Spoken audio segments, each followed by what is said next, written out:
Assalamualaikum, ketemu lagi dengan belajar bersama Mutiara. Belajar sama-sama lagi yuk. Kali ini masih dengan pembelajaran yang sebelumnya, yaitu Bahasa Indonesia kelas 5 SD yang judul babnya adalah Aku yang Unik. Pembahasan kali ini adalah kita akan belajar tentang sinonim dan antonim. Pada video sebelumnya kita juga telah belajar mengenai kata sifat, serta kita juga telah belajar tentang makna awalan P. Nah, untuk video kali ini kita akan belajar mengenai sinonim dan antonim. Setelah itu baru kita belajar tentang kalimat menjemuk setara. Sebelumnya, apakah kalian sudah mengetahui apa itu sinonim dan apa itu antonim? Jika belum, yuk disimak videonya sama-sama. Bahas bahasa. Makna kata dari sinonim. Sinonim adalah persamaan makna kata. Ingat ya, sinonim adalah persamaan. Sinonim dari pintar adalah pandai. Ingat, pintar dan pandai itu memiliki makna kata yang sama. Sama halnya dengan sinonim dari rapi adalah apik. Agar lebih mudah memaknai arti kata dari sinonim, yuk kita kerjakan latihan berikut. Pasangkan kata-kata di bawah ini dengan sinonimnya. Lalu tulislah dalam kotak kata-kata mana yang menggambarkan sifat yang patut ditiru dan mana sifat yang sebaiknya dihindari. Pembohong itu sudah ada contohnya ya. Sinonimnya adalah pembual. Alim itu sinonimnya adalah soleh. Rapi sinonimnya adalah apik. Nakal sinonimnya adalah badung. Cermat sinonimnya adalah teliti. Supel sinonimnya adalah luwes. Pemarah sinonimnya adalah penggerutu. Rajin sinonimnya adalah giat.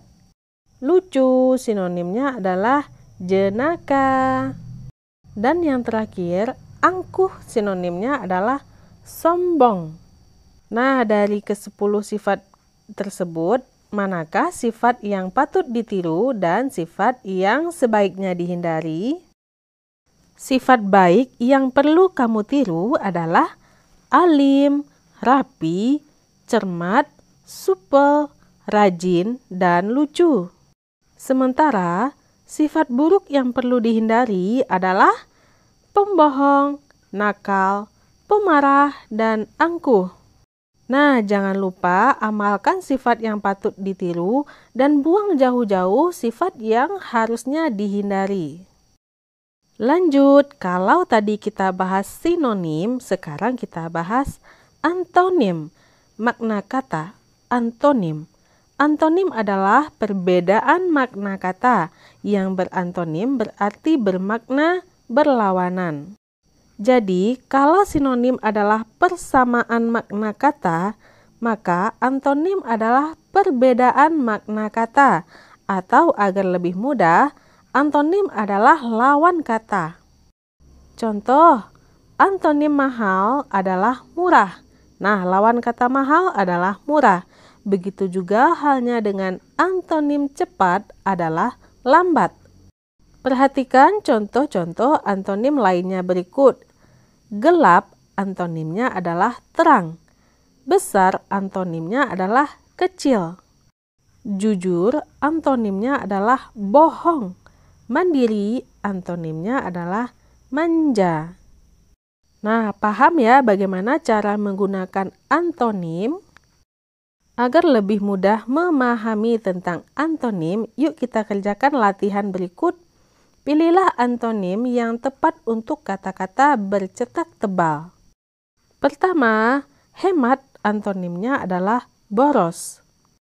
Pemberani antonimnya adalah penakut.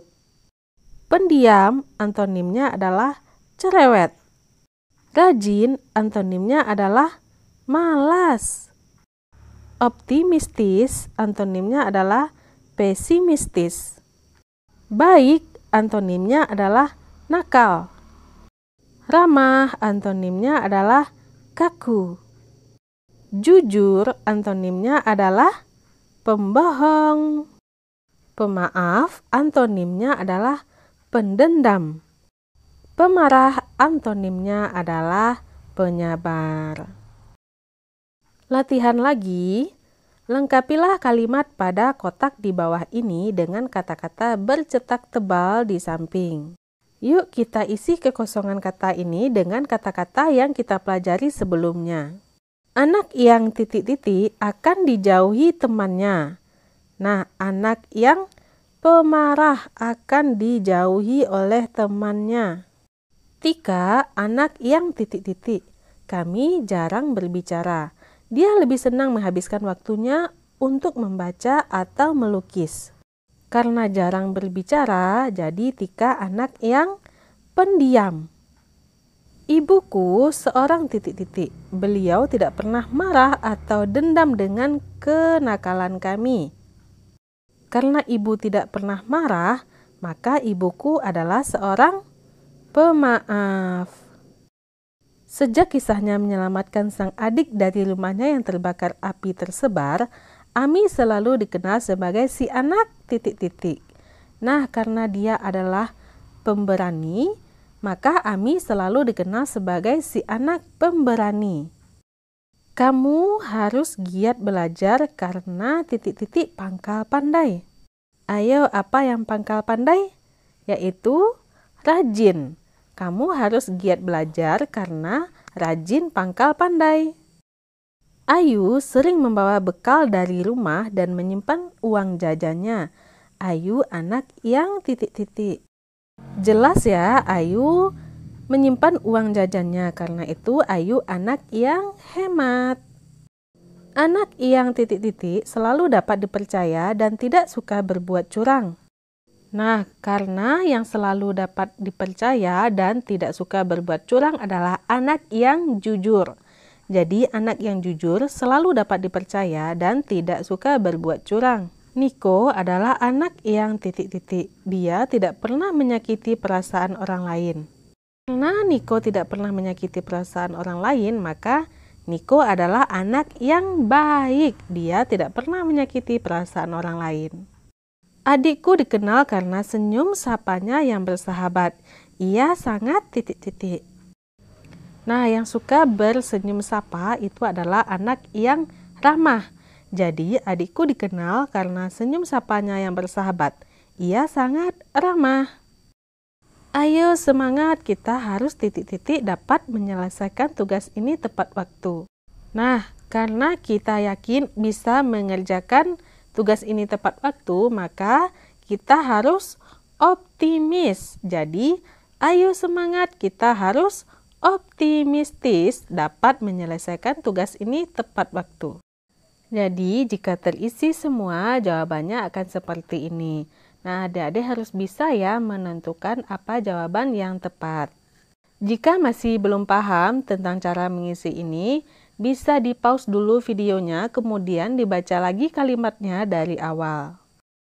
Oke, sekian dulu ya video kita kali ini. Semoga adik-adik bisa membedakan yang mana yang sinonim dan yang mana yang antonim. Sekian dulu video kita kali ini. Nantikan video selanjutnya tetap pada channel ini, yaitu Belajar Bersama Mutiara. Terima kasih bagi adik-adik yang sudah menonton. Mohon maaf apabila banyak salah. Terima kasih atas perhatiannya. Assalamualaikum.